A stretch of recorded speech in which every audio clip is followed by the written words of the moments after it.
Bum-ba-da-dum!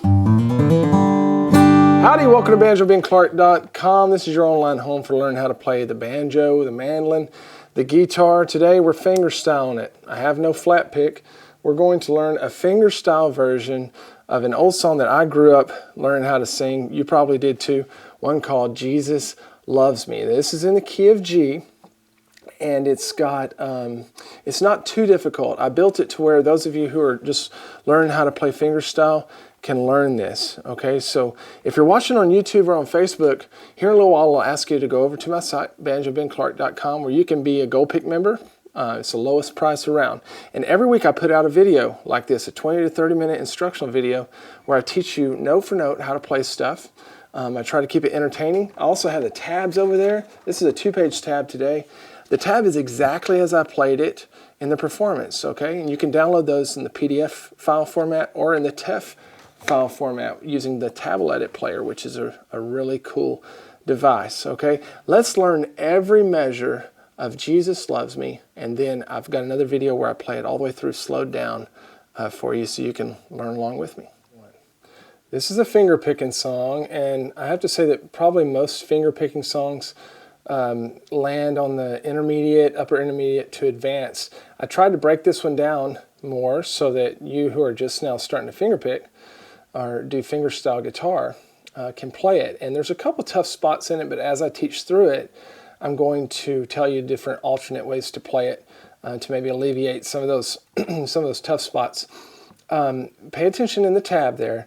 I have the right hand fingerings beneath each one of the notes. Okay, T stands for thumb, 2 stands for middle, 1 stands for index. That's all we're using on this song is just 3 fingers, and I like to brace with my pinky on the guitar, just like I do when I'm playing banjo. It gives me a little just point of contact there so that I know where my hand is. The other thing I want to say is this is in the key of G, so most of the chords that we're doing fall in our major G chords. So we have G chord, C chord, D chord, and then we're going to play a lot of the E minor. We have a couple substitute chords in there, like this C sharp diminished, and we'll talk about that. We have 2 bars, or actually 4 bars, of intro going into this. This is built to play as a solo guitar piece. Maybe you want to play it for an offertory or a prelude, something like that. But if you're wanting to play it maybe in a band situation, then you would just come in on the verse. But this makes a great little intro, and I introduced this little figure, what's called a figure, which is just a lick that kind of characterizes the whole tune here in measure 1. And we go back to that several times throughout the tune just to kind of reiterate this figure. And it sounds like this. Okay. Now this is in the key of G, but I don't think we ever make a G chord in this song where I use my middle finger to make that bottom G note, okay? I think all of them, I use my ring finger. Okay, so we use this position a lot. We're going to use our pinky a lot. And that's what we're going to do there. We're going to start out with our ring finger on the low 3rd fret, and we're going to pinch it at the same time as that open B string. And that's just a quarter note. Then we're going to reach up with our thumb and hammer, play the D string, and hammer to a 2nd fret with our middle finger. While we're holding this down. And then we're just going to roll on through, open G, and then come down and play our 1st fret there on the B string with our index finger. So measure 1 sounds like this. Okay, now another thing that I'm going to just tell you again and again as I teach this is that we're looking for resonance. Okay, we're looking for notes that hold out and hang out as long as they can until the next note is played. This is a good example of that. Look at, in first place, our low G note down there.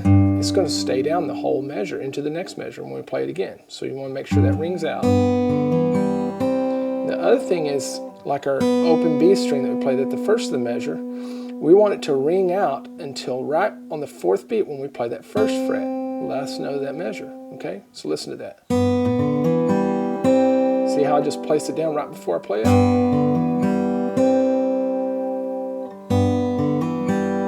Measure 2 is exactly the same. And then measure 3, we finish up this figure. It's a little bit more difficult, but it starts out pretty close to the same. Instead of a quarter note when we start out, we're going to play an eighth note and jump up real quick, do that same hammer on with our thumb, and roll through. And then whenever we get there to that first fret, instead of just playing that, we're going to reach up and pick both the D and the B string in that position. That's a partial C chord, and slide it up 2 frets, both fingers. And then we're going to come right back down and pick them again. Okay, so measure 3 slowly sounds like this.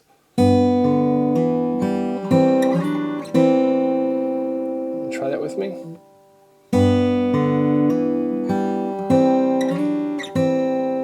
Good. Now, one of the videos on the site, I play through the whole song very slowly, so you can practice along with me. But that gets us walking into the melody in measure 4. So we have just 4 quarter notes here in measure 4. That's what that looks like.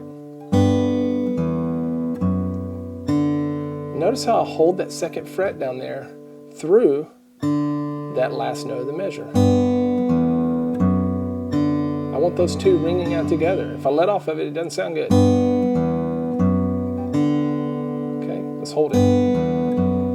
Good, now we get into the verse, and we're right into that position that I told you about, where we have the ring finger down here on the 3rd fret, and then our pinky is going to be playing the 3rd fret on the B string. And there's the melody note. And we want to try to keep our melody note louder than the rest of the notes, okay?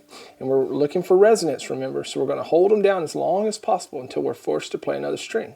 Measure 5 sounds like this. Pretty simple, but I don't let up my pinky until the very last note of that measure. Now we're going to use our middle finger to go down to the 2nd fret of that low E string. Pick those 2 notes together. Okay, so where's our melody? G, Jesus loves me. Okay, so there's our melody right there. Jesus loves me. So I try to accent those notes. Then we're going to go into an E minor. And I think all I play on this a lot of times is just that 2nd fret of the D string. Okay, you don't have to make a full E minor chord. We're going to start out measure 7 picking both this E and this B string. And then we end up playing our pinky again on that 3rd fret. Some of you may want to play your ring finger on that 3rd fret. That's fine if you can make it work. It's just my pinky's already sitting there. Measure 8, we're back to a G chord, but we start out playing the D note in the bass. So we're going to hammer on.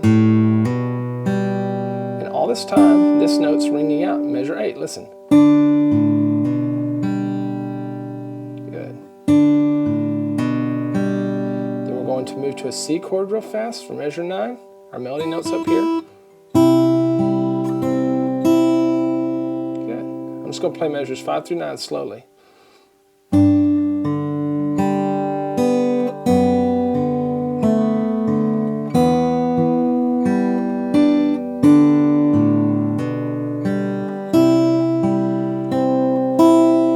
Good. Let's take a look at measure 10.